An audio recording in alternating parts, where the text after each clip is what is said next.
Alors pourquoi je suis là? Avant l'expérience ici, du coup j'ai fait un projet en service civique français qui était aussi dans une association de transition écologique et de développement durable. Et je me suis dit que j'aimais vraiment ce domaine-là. Et c'est pour ça que j'avais envie de continuer. J'ai un ami qui m'a parlé de toutes les opportunités qu'on avait en tant qu'Européens. Et donc j'ai découvert cet échange de jeunes qui proposait un petit peu la revalorisation des déchets. Et c'est une thématique qui m'intéresse beaucoup et c'est pourquoi j'ai choisi Second Chance dans le sud de la France. Je suis ici parce que j'avais envie d'apprendre davantage de choses, mais de manière informelle. Donc pour moi, le volontariat, c'est le meilleur moyen de développer ses connaissances et d'apprendre à utiliser ses mains à l'aide de personnes qui te donnent des conseils et qui t'expliquent de manière plus vivante, plus attractive, différentes pratiques. J'ai pas énormément d'attentes parce qu'en fait j'ai envie de vivre le projet à fond et donc j'ai pas envie d'attendre des choses du projet. Mais je pense plutôt rencontrer l'humain et faire des belles rencontres et à la fois apprendre des choses de la vie. Donc profiter de tout ce que peut m'offrir le projet. Non, j'avais pas spécialement d'attente. Moi, je suis venue ici dans l'optique d'apprendre des choses et comme on apprend tous les jours, au final, voilà, il n'y a pas vraiment d'attente. C'est surtout une opportunité finalement. Je trouve qu'on a énormément de chance en tant qu'Européens d'avoir toutes ces possibilités-là. Et donc être volontaire, c'est une chance. Moi je suis hyper contente d'être ici et j'en profite au maximum. Et voilà, c'est génial de pouvoir donner de son temps pour un projet qui nous plaît et à la fois d'apprendre beaucoup. C'est plus sympa que de travailler derrière un écran dans une grande ville. Pour moi, le volontariat, c'est la disponibilité et la motivation. Pour moi, un volontaire, c'est quelqu'un qui est enthousiaste à l'idée de découvrir des choses, de participer à des activités différentes et nouvelles surtout. Et voilà, qui est toujours prêt à aider pour différentes tâches. Alors avant d'arriver ici, j'avais déjà des idées parce que mon précédent projet m'a beaucoup fait rêver avec cette idée de pouvoir vivre de manière plus durable, de vivre plus avec plus de monde en communauté, autour de projets éthiques qui ont du sens pour moi. Forcément, c'est plus mes valeurs à moi. Mais du coup, j'avais des projets autour de pourquoi pas me lancer dans l'entrepreneuriat et pourquoi pas autour d'une recyclerie. Donc là, on est à fond dans la thématique ici avec le projet Second Chance parce qu'on fait de la revalorisation de déchets. On se rend compte que les déchets, finalement, ce sont des ressources. Et c'est ça que j'aime. Et pourquoi pas créer une recyclerie ou alors une association avec plein de petits projets, de découvrir en fait tout le côté artisanat du projet. C'est ça qui est génial, c'est de se rendre compte de tout ce qu'on peut faire avec les mains et non simplement apprendre derrière un bouquin. C'est d'apprendre par l'expérience, c'est ça que j'aime ici. Alors mes plans pour le futur, ils changent beaucoup avec les expériences que j'ai de volontaire. Parce qu'en fait j'ai fait des études en bio-ingénieur en spécialité environnement. Je me rends compte que j'aime beaucoup le côté manuel, d'apprendre par l'expérience, c'est ce qu'on fait aussi ici. Et donc pourquoi pas me lancer dans l'entrepreneuriat, autour du social, c'est ça qui a du sens pour moi ici.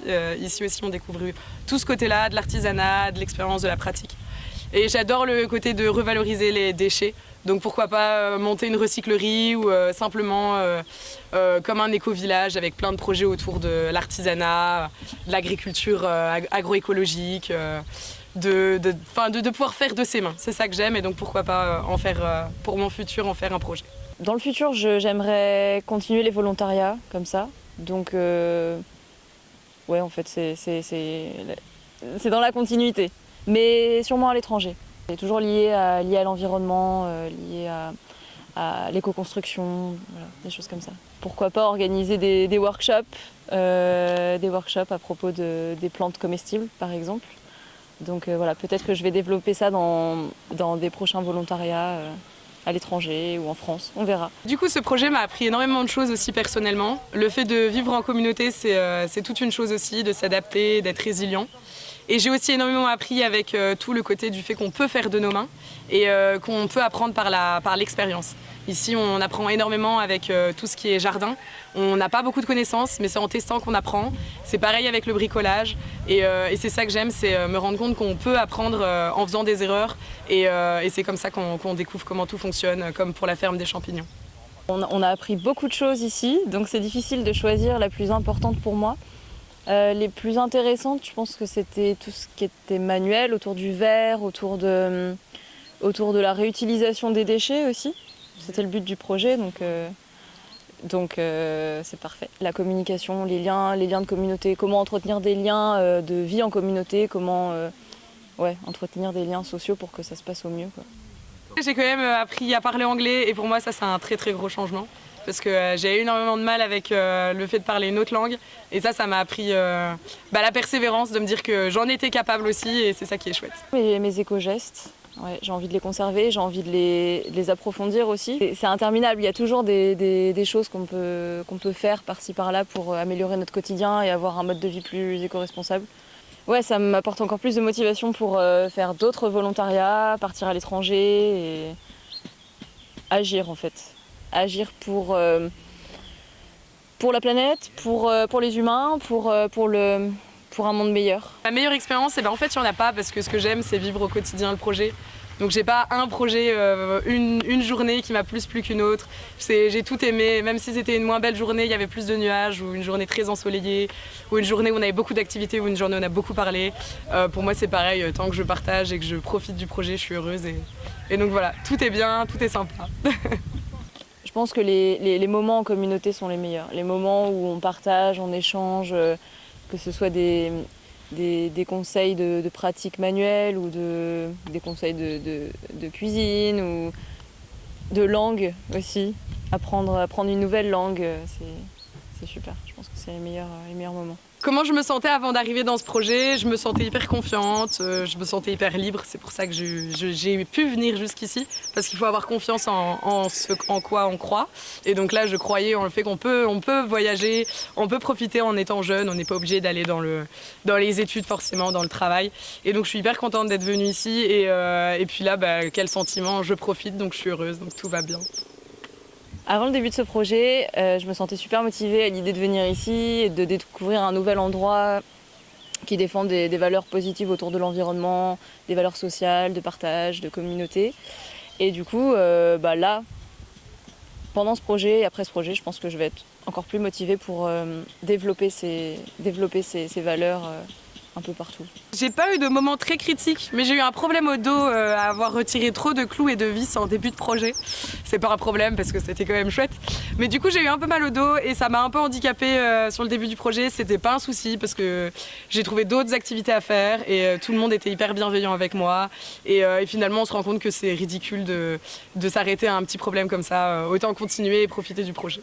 Ouais, ça arrive, les moments difficiles où on a l'impression que tout s'effondre, mais notamment par rapport à l'anglais, parce que des fois parler anglais toute la journée c'est pas facile, mais il suffit d'une petite pause, une petite méditation devant les châteaux et ça va mieux. Comment je me sens après ce confinement ?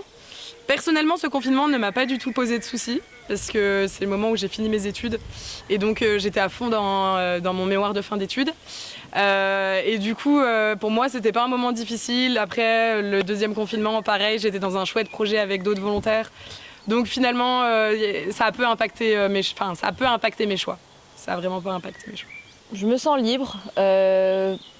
Parce qu'on est dans la campagne aussi, d'une part, et puis parce qu'ici on n'entend pas du tout parler du Covid. Bon, après ça efface pas le Covid évidemment, mais ça fait du bien quand même de sortir de ce contexte hyper anxiogène, de peur autour de ce virus. Donc ouais, ça fait du bien, on se sent bien ici. Alors ma relation avec la nature a un peu changé en arrivant ici. Parce qu'avant, j'ai toujours vécu en ville. Avant, c'était en région parisienne. Ensuite, c'était à Bruxelles. Et puis là, j'ai fait un projet. J'étais dans la ville de Grasse, dans le sud de la France. Donc, c'était toujours en ville. Et là, on est vraiment en pleine nature. Vous pouvez voir derrière, c'est magnifique. Et donc maintenant, je prends le temps d'écouter les oiseaux. Je suis en train de faire un herbier où je récolte les plantes de la région et je regarde leurs intérêts sur Internet. Donc, j'en apprends beaucoup et c'est passionnant. Donc, je conseille à tous d'ouvrir grand les yeux et d'écouter la nature. Avant ce projet, j'avais déjà une forte relation avec la nature. Qui ne cesse d'évoluer parce qu'il y a toujours des nouvelles choses à apprendre et en fonction de l'endroit où on va, la biodiversité n'est pas la même. Donc voilà, ça renforce d'autant plus ces liens.